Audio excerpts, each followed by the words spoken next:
सासू माँ बदल गई। कहानी उस घर की है जहाँ बहू और बेटी को एक माना जाता था, लेकिन फिर अरे शिखा बेटा, तू रसोई में क्यों घुसी रहती है? जा, रोटी मैं बना लूंगी। नहीं नहीं माँ जी, आप बैठिए, बस सारा खाना बन ही गया है। श्वेता को बोल देती हूँ, वो खाना लगा देगी सबका। सॉरी भाभी, मेरे पास वक्त नहीं है। माँ, मुझे पैसे देना, पार्लर जाना है। हाँ हाँ चली जाना, भाभी को भी ले जाना। वो भी जाने को बोल रही थी पार्लर, पर पहले ना मदद कर दे उसके खाना लगाने में। देख माँ, वो बहू है, उसे बहू रहने देना, इतना सर पर मत चढ़ा भाभी को। श्वेता, ज्यादा मत बोला कर। बहू और बेटी में कोई फर्क नहीं होता है। जा जाकर काम कर। ननद को माँ का भाभी से इस तरह प्यार करना बिल्कुल अच्छा नहीं लगता। वो बार बार किसी न किसी तरह माँ को भाभी के खिलाफ भड़काती रहती, लेकिन कोई फायदा ना होता। एक रोज, अरे बेटे किशन, जा बहू को कहीं घुमा कर ला, सारा दिन घर में काम करती रहती है। हाँ हाँ माँ, हम लोग जा रहे हैं ना गोवा।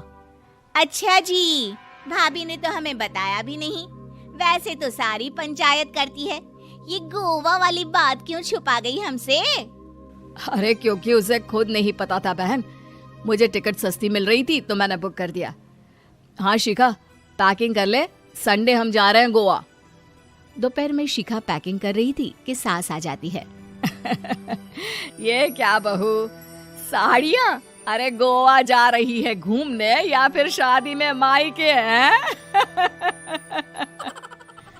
माँ जी, ऐसा कुछ है ही नहीं, समझ में नहीं आ रहा क्या रखूं कपड़े में। अरे तेरी और श्वेता की साइज तो एक ही है, उसके कुछ मॉडर्न कपड़े ले ले, आकर लौटा देना। हाँ माँ जी, ये ठीक रहेगा। शिखा श्वेता के पास जाती है और उससे कपड़े मांगती है।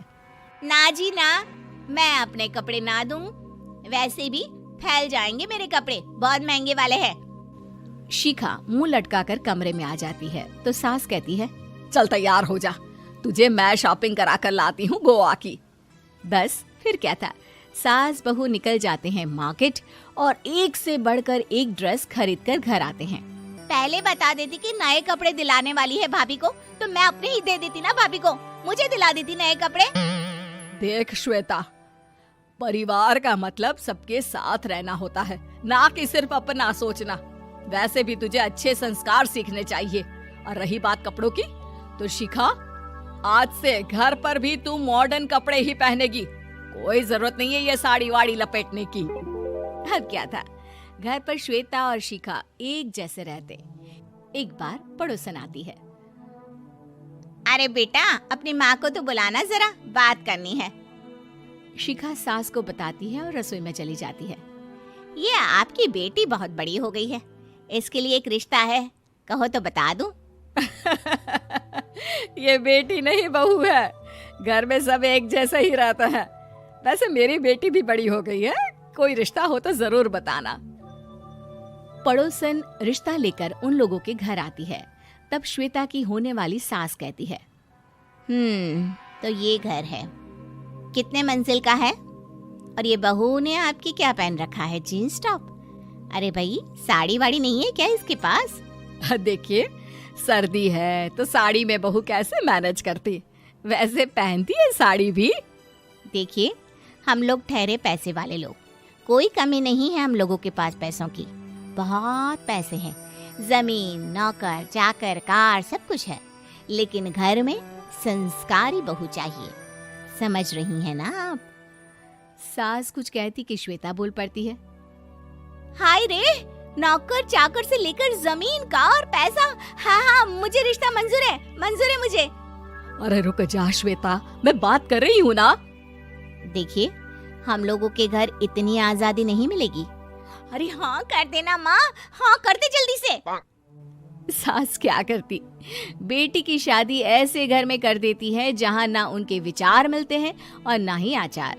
शादी के बाद एक रोज फोन पर, श्वेता बेटा, एक बार घर आ जा, बहुत दिल करता है तुझे देखने का। माँ, वो घर पर बहुत काम होता है, कैसे आऊँ? बड़ा घर है, लेकिन आने जाने वालों की लाइन ही लगी रहती है। बेटा मैं तो जानती थी उस घर का हाल, लेकिन तू ही नहीं मान रही थी। माँ देख, हर घर का यही हाल है।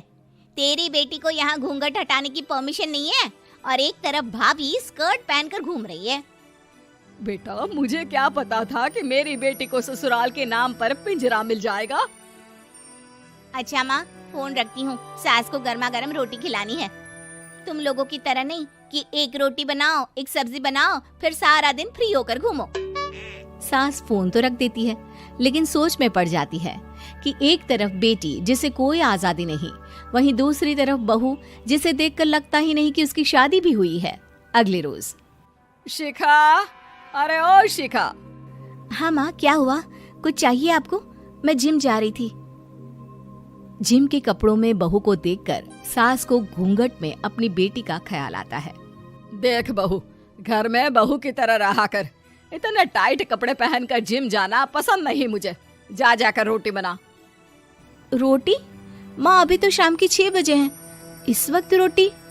अब क्या मेरे खाने पीने पर भी पहरा है? अरे जब मर्जी तब मैं अपने घर में खा भी नहीं सकती क्या? बहू को अजीब लगता है। वो समझ नहीं पाती कि जो सास कल तक इतनी सपोर्टिव थी, उन्हें अचानक से क्या हो गया। वो किचन में जाती है, गरम रोटी के साथ 2 तरह की सब्जी, रायता, सलाद सब लेकर सास के पास आती है। माँ जी, खाना। इतना सारा खाना? राक्षस समझा है क्या मुझे? रोटी मांगी थी मैंने गर्मा गर्म बस। पर माँ जी, रोटी खाती किससे आप? सब्जी तो बनानी थी ना। अरे भूख मर गई मेरी तेरी बहस से। जा जाकर काम कर, अंदर पूरी रसोई साफ कर। बहू अंदर चली जाती है। थोड़ी देर में श्वेता घर आती है। अरे शिखा जल्दी से चाय ला, पकवान बना, मेरी बेटी आई है। अरे नहीं नहीं माँ, ड्राइवर बाहर खड़ा है।